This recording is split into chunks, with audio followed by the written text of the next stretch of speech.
नमस्कार। तो कैसे हैं आप? जैसे कि आपने थंबनेल देखा ही होगा, हम सीख रहे हैं बेसिक बॉडीज़ बनाना। और बेसिक बॉडीज़ बनाने के लिए आपको ज़्यादा कुछ चीज़ें नहीं चाहिए होती है, बस चाहिए एक पेपर, एक अच्छा सा मार्कर, एक पेंसिल और इरेज़र अगर कोई आपसे गलती हो जाए तो वो इरेज करने के लिए, और एक स्केल। सो यहाँ पे मैंने एल शेप की स्केल ली है, बट डोंट वरी, आप कोई सी भी स्केल यूज़ कर सकते हो। एल स्केल यूज़ करने का फ़ायदा ये रहता है कि हम जो लाइंस है वो स्ट्रेट, और कॉर्नर 90 डिग्रीज की लाइंस भी स्ट्रेट हम निकाल सकते हैं। तो जैसे कि आप देख रहे हैं, मैंने दोनों लाइंस ड्रॉ कर ली है। दोनों लाइंस ड्रॉ करने के बाद हम क्या करेंगे, जो मेजरमेंट्स है हमारी वो यहाँ पे लेंगे। सो बेसिकली जो बड़ी वाली लाइन होगी वहाँ पे हम हमारी जो फुल लेंथ है वो लेंगे। तो सबसे पहले हमें एक और चीज़ चाहिए होगी, वो चाहिए होगी हमें हमारी मेजरिंग टेप। सो मेजरिंग टेप में हमें 16 इंचेस हमारी फुल लेंथ लेनी है। अभी 16 इंचेस क्यों लेनी है? क्योंकि हमारी जो एक्स्ट्रा 1 इंच है वो स्टिचिंग में जाएगी। कैसे? हाफ इंच नीचे की साइड और हाफ इंच ऊपर की साइड, प्लस हमारी जो नेक है उसके लिए हम 1 इंच का डिस्टेंस छोड़ेंगे।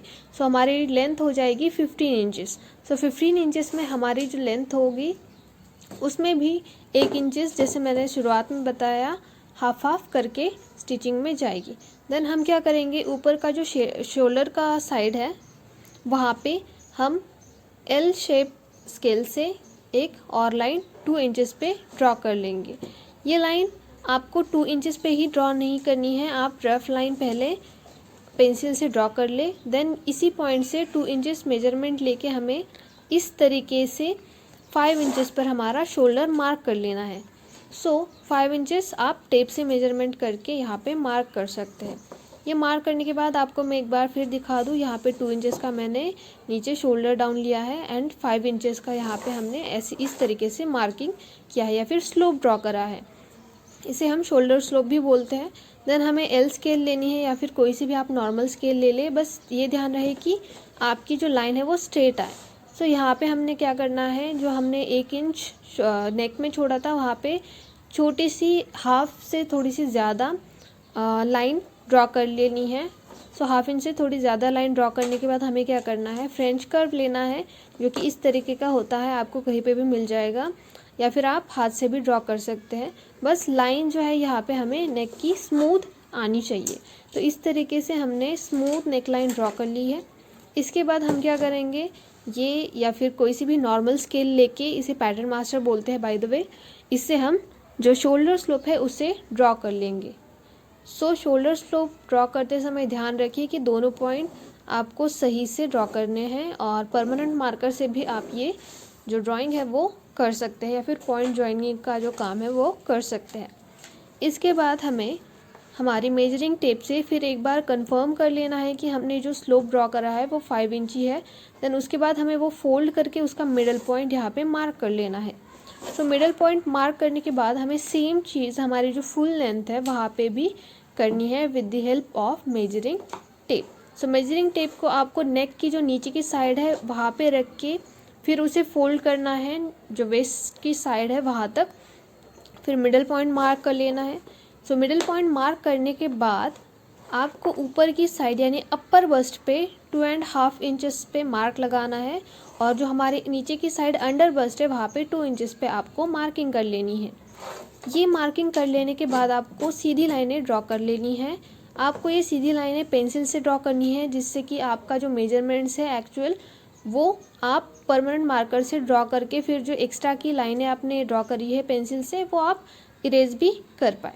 सो इस तरीके से मैं डायरेक्टली परमानेंट मार्कर से ड्रॉ कर रही हूँ, क्योंकि मैंने ऑलरेडी मेजरमेंट्स यहाँ पे पॉइंट आउट कर लिए हैं या फिर पेंसिल से ड्रॉ कर लिए थे। सो ये मेजरमेंट्स इस तरीके से परमानेंट मार्कर से ड्रॉ करने के बाद आपको ये ध्यान रखना है कि ये वाली जो लाइंस है वो स्ट्रेट हो। देन उसके बाद आपको फिर से एक मेजरिंग टेप लेना है और इस पे हमारी जो चेस्ट की मेजरमेंट है उसे आपको ड्रॉ कर लेना है। सो ये हम फोर्थ जो पार्ट है वो बना रहे हैं, सो इसलिए आप मेजरमेंट्स भी फोर्थ पार्ट की ही ले या फिर हाफ पार्ट की ले। जैसे कि अगर आपका अपर फ्रंट पार्ट है या फिर अपर चेस्ट का अगर मेजरमेंट ले रहे हो तो आपको हाफ करना है, और चेस्ट का मेजरमेंट आप पूरी फुल सर्कम्फ्रेंस ले रहे हो तो उसका जो फोर्थ पार्ट है वो आपको लेना है, like 32 divided by 4 is equal to 8। Then उसके बाद आपको फिर फ्रेंच कर्व लेके जो हमारा शोल्डर है उसे अपर बस्ट जो है उस पॉइंट से आपको ज्वाइन कर लेना है। ये ज्वाइन करते समय भी आपको यही ध्यान रखना है कि जो हम कर्व शोल्डर का ड्रॉ कर रहे हैं या फिर आर्म होल का जो आर्म होल जो हम ड्रॉ कर रहे हैं वो स्मूथ आए और पॉइंट्स सही से हमारी ज्वाइन हो जाए। इसके लिए आप जो फ्रेंच कर्व है उसे थोड़ा सा हिला भी सकते हैं, थोड़ा सा ऊपर नीचे इस तरीके से एडजस्ट कर ले जिससे कि कर्व स्मूथ आए।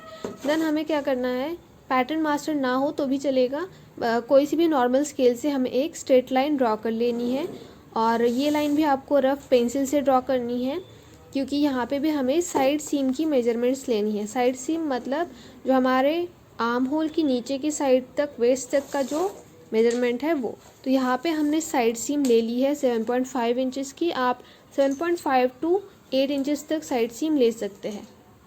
देन इसके बाद हम आते हैं वेस्ट वाली पार्ट पे। सो वेस्ट वाली पार्ट पे हमें क्या करनी है, फिर से यहाँ पे एक रफ लाइन पेंसिल से ड्रॉ कर लीजिए। यहाँ पे मैं एल स्केल का यूज़ कर रही हूँ, आप नॉर्मल स्केल का भी यूज़ कर सकते हैं, बस लाइन स्ट्रेट होनी चाहिए। सो स्ट्रेट लाइन ज्वाइन करने के बाद हमें पूरी लाइन ड्रॉ नहीं करनी है नीचे की साइड, हमें बस थोड़ी सी ही पेंसिल से लाइन ड्रॉ करनी है। और मैं यहाँ पे परमानेंट मार्कर से इसलिए ड्रॉ कर रही हूँ क्योंकि मुझे ऑलरेडी मार्किंग्स पता है, मैंने रफ मार्किंग्स कर ली है। सो जैसा कि आप देख सकते हैं ये 2.5 इंच की मार्किंग मैंने नीचे की साइड कर ली है, आपको भी उतनी ही करनी है। देन ऊपर की साइड हमने क्या करना है, एक डार्ट ऐड करना है, बट वो हम बाद में करेंगे। पहले हम क्या करते हैं, नीचे की साइड जो वेस्ट लाइन है उसे कंप्लीट कर लेते हैं। सो जो 2.5 का लास्ट पॉइंट हमें मिला है वो पॉइंट और जो साइड सीम का हमारा लास्ट पॉइंट है उन दोनों पॉइंट्स को हमें ज्वाइन कर लेना है।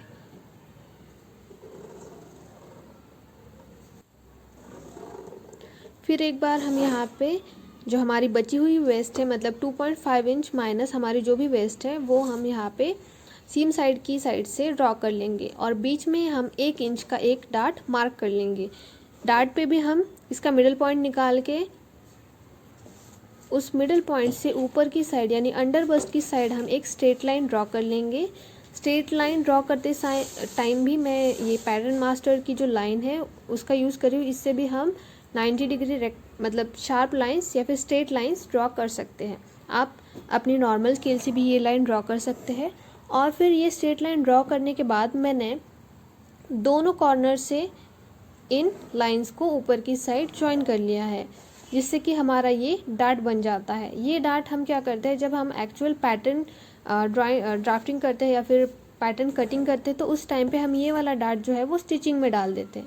अभी नीचे का डार्ट होने के बाद हम शोल्डर साइड के डार्ट को भी ड्रॉ करेंगे। सो मिडिल पॉइंट हमने जो लिया था उसी के साइड से 0.2 के मेजरमेंट पे हमें एक लाइन ड्रॉ करनी है, और हमें जो हमारी अपर चेस्ट है उसका हाफ पॉइंट लेना है, जैसे कि हमने नीचे की साइड लिया था। और ये हाफ पॉइंट भी हमने इस तरीके से टेप को फोल्ड करके लेना है। और जो हमारे शोल्डर के हमने अभी 3 पॉइंट्स ड्रॉ करे हैं उन तीनों पॉइंट्स को इस वाले पॉइंट से हमें ज्वाइन कर लेना है। और एक चीज़, जो हमने नीचे की साइड डार्ट लगाया है, सो वो डार्ट ऊपर की साइड हम कितने इंच पे या फिर कैसे लगाएंगे, यानी कि अंडर बस्ट पे कौन से पॉइंट पे कितने डिस्टेंस पे लगाना है, ये कैसे डिसाइड होगा। तो आपका जो अपेक्स पॉइंट है उन दोनों अपेक्स पॉइंट के बीच का जो अंतर होगा या फिर जो आपके निप्पल के बीच का जो डिस्टेंस है उसका हाफ करना है, जो कि 3 या फिर 2.5 आ जाएगा। उस हिसाब से आपको वो नीचे वाला डार्ट आपकी अंडर बस्ट के लाइन पे लेना है। देन इस तरीके से हमारे ऊपर के और नीचे के डार्ट्स दोनों हो चुके हैं। अब हम क्या करेंगे, जो हमारा आर्म होल है वहाँ पे हमने एक और पॉइंट ड्रॉ करना है।